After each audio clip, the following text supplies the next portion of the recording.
एक गांव में एक किसान अपनी पत्नी के साथ रहता था। एक दिन वह किसान अपने खेतों की तरफ जा रहा था। तभी उसे एक गड्ढे में से आवाज आती है। अरे ये कैसी आवाज है? लगता है कोई कुत्ते का बच्चा है जो मुसीबत में है। मुझे इसे बचाना होगा, नहीं तो ये मर जाएगा। फिर वह गड्ढे में झांक कर देखता है तो उसे वहाँ एक छोटा सा कुत्ते का बच्चा दिखाई देता है। वह उसे देखकर दंग रह जाता है। उसका रंग नीला होता है। ये तो कोई कुत्ते का बच्चा लगता है, लेकिन ये तो नीले रंग का है। मैंने तो इससे पहले कभी भी नीले रंग का कुत्ता नहीं देखा। इसे घर ले चलता हूँ। सुमन तो इसे देखकर बहुत खुश हो जाएगी। फिर वह किसान उस बच्चे को निकालता है और अपने साथ लेकर घर की ओर चल देता है। अरे सुमन, जल्दी बाहर आओ। देखो मैं तुम्हारे लिए क्या लाया हूँ। तभी उसकी पत्नी बाहर आती है और कुत्ते के बच्चे को किसान के हाथ में देखकर चौंक जाती है। हाय, कितना प्यारा है। ये तो नीले रंग का है।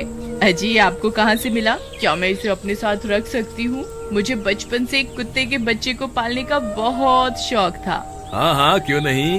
मैं इसे तुम्हारे लिए ही तो लाया हूँ। लेकिन ये आपको मिला कहाँ से? मैं खेत की तरफ जा रहा था, तभी अचानक गड्ढे से इसके रोने की आवाज आई। मैंने झांक कर देखा तो मुझे ये उसमें पड़ा हुआ मिला। ये जरूर भूखा होगा, तुम इसे कुछ खाने को दे दो। इतना बोलकर किसान वहाँ से चला जाता है। फिर सुमन उसकी खूब देखभाल करती है। वह दिन भर उसके साथ खेलता कूदता है। सुमन भी उसे पाकर बहुत खुश थी। वह कुत्ता पूरे गांव में आकर्षण का केंद्र था। वह जब भी गांव में घूमने निकलता, सारे गांव वालों की नजर उसी पर टिक जाती थी, क्योंकि किसी ने भी नीले रंग का कुत्ता पहले अपनी जिंदगी में कभी भी नहीं देखा था। अरे हरिया, देख तो, ये उसी किसान का पिल्ला है। तूने कभी नीले रंग का कुत्ता देखा है क्या? नहीं भाई, मैंने तो पहली बार ऐसा कुत्ता देखा है। लेकिन ये इस किसान को मिला कहाँ से? इतना अनोखा कुत्ता खरीदने की हैसियत तो इस किसान की है नहीं। अरे भाई, इससे तो ये किसी गड्ढे में पड़ा हुआ मिला था। मुझे तो लगता है जरूर ही ये कोई जादुई कुत्ता है। तुम्हें क्या लगता है बाजार में इसकी क्या कीमत होगी? भाई, ये तो नायाब चीज है। ये तो अनमोल होगा। इसके हमें मुंह मांगे पैसे मिलेंगे। भाई, हर नायाब चीज पर तो सिर्फ हमारा ही अधिकार है। देर किस बात की? आज रात को ही इसे किसान के घर से चुरा लेंगे। रात होने पर किसान और उसकी पत्नी घर में सो रहे होते हैं। तभी लल्लन और हरिया किसान के घर में घुस जाते हैं और नीलू को बहलाने फुसलाने लगते हैं। ले ले बेटा, बिस्कुट खा ले। ले ले ले ले ले ले, आजा आजा। वह झट से उसे बोरे में कैद कर लेते हैं और वहाँ से 9-2-11 हो जाते हैं और भागकर अपने घर आ जाते हैं। हरिया भाई, एक काम तो पूरा हो गया। बस अब इसे शहर जाकर किसी को बेचना बाकी है। शुभ काम में देरी किस बात की? हम कल सुबह होते ही इसे शहर जाकर किसी को बेच आएंगे। अगले दिन सुबह होने पर वे दोनों नीलू को बोरे में डालते हैं और उसे बेचने के लिए निकल पड़ते हैं। रास्ते में उन्हें एक सेठ मिलता है। उसे उस बोरे में से अजीब अजीब सी आवाजें आती हैं। अरे भाई, रुको रुको, इस बोरे में क्या भर कर ले जा रहे हो? भाई, ये एक जादुई कुत्ता है। ऐसा कुत्ता पूरी दुनिया में केवल एक ही है। ऐसा कैसे हो सकता है भाई? जरा मुझे भी तो दिखाओ। वह सेठ नीलू को देखकर चौंक जाता है। तुम्हें इसके लिए 100 सोने की मुद्राएं देनी होंगी। ठीक है, मुझे मंजूर है। लो, ये लो तुम्हारी 100 मुद्राएं। आज से ये कुत्ता मेरा हुआ। वहीं दूसरी तरफ नीलू को घर में न पाकर सुमन और किसान परेशान हो जाते हैं। सुमन का रो रो कर बुरा हाल हो जाता है। नीलू, तुम कहाँ चले गए? तुम्हारे बिना मैं कैसे जीऊंगी? वापस आ जाओ ना नीलू। अजी, मेरे नीलू को कहीं से भी ढूंढ कर लाइए। जब तक वो वापस नहीं आएगा, मैं खाना नहीं खाऊंगी। ठीक है, तुम रोना बंद करो, मैं उसे ढूंढ कर लाता हूँ। फिर किसान गांव में लोगों से नीलू के बारे में पूछता है। अरे भाई, मैंने तुम्हारे कुत्ते को देखा था। वो लल्लन और हरिया तुम्हारे घर से बोरे में किसी को भरकर ले जा रहे थे। वो अवश्य ही तुम्हारा कुत्ता होगा। फिर किसान भागता हुआ लल्लन के घर जाता है। लल्लन, मुझे पता चल गया है, तुम्ही ने मेरे नीलू को चुराया है। उसे अभी के अभी वापस लौटा दो, नहीं तो मुखिया से कहकर तुम्हें कड़ी से कड़ी सजा दिलवाऊंगा। अरे हरिया भाई, इसे कैसे पता चल गया? मुझे लगता है किसी ने हमें उसे चुराते हुए देख लिया होगा।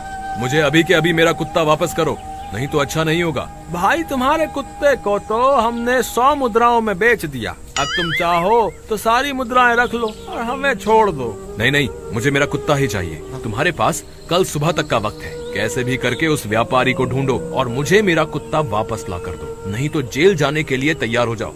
इतना बोलकर किसान वहाँ से चला जाता है। अरे मर गए रे, अब क्या करें, ये तो थानेदार की धमकी देकर गया है। लल्लन भाई, मुझे जेल नहीं जाना, कुछ करो ना। हाय रे, अब क्या होगा। चलो उस सेठ को ढूंढते हैं, उसे उसके सारे पैसे लौटाकर उस कुत्ते को वापस ले लेंगे। वे दोनों उस सेठ की तलाश में निकल पड़ते हैं, लेकिन बहुत देर तक ढूंढने पर भी उन्हें वह सेठ नहीं मिलता। लल्लन भाई, यहाँ तो उस सेठ का कोई नामो निशान ही नहीं है, न जाने अब तक कहाँ निकल गया होगा।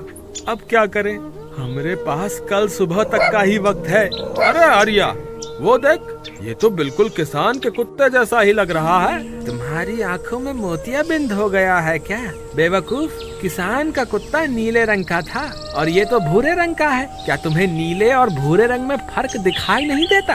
अरे तो क्या हुआ, अगर हम इसे नीले रंग से रंग दें तो उसके बाद ये हूबहू नीलू जैसा ही दिखेगा।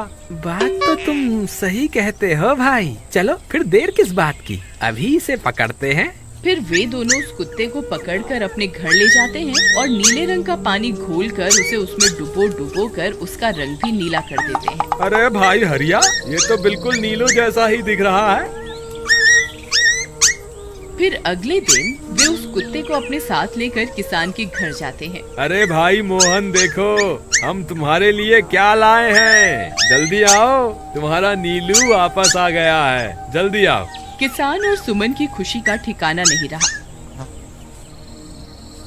लल्लन और हरिया, तुमने गुनाह तो बहुत बड़ा किया था, लेकिन वक्त रहते तुमने अपनी गलती को सुधार लिया, इसलिए मुझे तुमसे अब कोई शिकायत नहीं है। तुम दोनों जा सकते हो। फिर वे दोनों वहाँ से निकल जाते हैं। नीलू, तुम वापस आ गए, मुझे तुम्हारी कितनी फिक्र हो रही थी। कहाँ चले गए थे तुम? हाँ, आज के बाद मैं तुम्हें कभी अकेला नहीं छोड़ूंगी। मेरा नीलू इतने दिनों बाद घर आया है, इतना गंदा भी हो गया है। चलो अब हम नहाई करेंगे। फिर सुमन उसे नहलाने लगती है। अले मेरा नीलू नहाई करेगा, इतना गंदा हो गया है। पानी उसके ऊपर पड़ते ही वह कुत्ता छटपटाने लगता है। अरे क्या हुआ नीलू, तुझे तो नहाना बहुत पसंद था, आज क्या हो गया तुझे? तभी उसका सारा नीला रंग उतरने लगता है। अरे ये क्या, इसका रंग क्यों उतर रहा है? तभी वह कुत्ता गुस्से में आकर सुमन को काट लेता है। अरे मर गई रे, हाय रे। अरे सुनो जी, इसने तो मुझे काट खाया। हाय रे अजी, सुनते हो? जल्दी आओ, मुझे लगता है ये हमारा नीलू नहीं है। देखो, इसका तो सारा रंग ही उतर गया। ये तुमने ठीक नहीं किया लल्लन, अब मुझसे बुरा कोई नहीं होगा। फिर किसान गुस्से में लल्लन और हरिया के घर जाता है। ए लल्लन, दरवाजा खोल। ए लल्लन, जल्दी दरवाजा खोल, नहीं तो इसे तोड़ दूंगा। आज तुझे मुझसे कोई नहीं बचा सकता। अरे मर गए रे, ये तो उसी किसान की आवाज है। लगता है इसे हमारी तरकीब के बारे में पता चल गया। अरे क्या हुआ भाई, इतने गुस्से में क्यों हो? तुम्हें क्या लगता है मैं बेवकूफ हूँ? तुम किसी भी आवारा कुत्ते को नीला रंग चढ़ाकर हमें दे दोगे और हम मान लेंगे कि वो नीलू है? भाई हमें माफ कर दो, हमने उस सेठ को ढूंढने की बहुत कोशिश की, लेकिन उसका कोई नामो निशान नहीं मिला। भाई तुम ये 100 मुद्राएं रख लो, अब इससे ज्यादा हम तुम्हारे लिए और कुछ नहीं कर सकते। अगर तुम चाहो तो हमें जेल भिजवा दो, हम दोनों अपनी गलती की सजा काटने को तैयार हैं। किसान उदास हो जाता है और उनसे 100 मुद्राएं लेकर वापस अपने घर आ जाता है। मुझे माफ कर दो सुमन, मैं तुम्हारे नीलू को नहीं ढूंढ पाया। ये लो, ये 100 मुद्राएं हैं। नीलू को बेचने पर उन्हें इतने पैसे मिले थे जो उन्होंने मुझे दे दिए हैं। उन्हें अपनी गलती का बहुत पछतावा है, लेकिन अब कुछ नहीं हो सकता। नहीं, मेरा नीलू जरूर वापस आएगा। हम एक काम करते हैं, कल सुबह इन 100 मुद्राओं का भोजन खरीदकर गरीबों में बांट देंगे। क्या पता उनकी दी हुई दुआओं से हमारा नीलू वापस आ जाए। अगले दिन सुबह होने पर वे दोनों उन पैसों से गरीबों में भोजन बांट देते हैं और वापस अपने घर की ओर चल देते हैं। तभी उन्हें कुछ आवाजें सुनाई देती हैं। वे दोनों चौंक जाते हैं। अरे ये तो मेरे नीलू की आवाज है। नीलू, नीलू तुम कहाँ हो? तभी सामने से नीलू भागता हुआ उनके पास आता है। नीलू तुम वापस आ गए, तुम कहाँ चले गए थे? मैं तुम्हारे बिना कितनी उदास हो गई थी। किसी ने सच ही कहा है, दुआओं में बहुत शक्ति होती है।